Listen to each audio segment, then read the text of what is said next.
Nós vamos convidar aqui à frente as nossas irmãs Conceição, Francisca e Dona Lourdes, podem vir as três aqui para frente. Essa semana, no dia 9, a nossa paróquia celebrou a crisma paroquial com 102 crismandos, e as nossas três irmãs aqui são da crisma de adulto.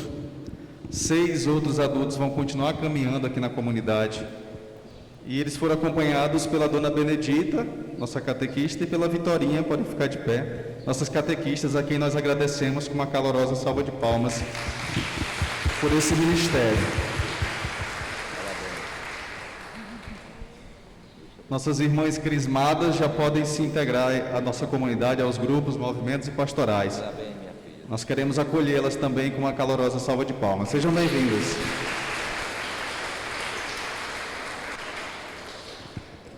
Outros avisos? Vamos escutar os outros avisos. Que a bondade do Senhor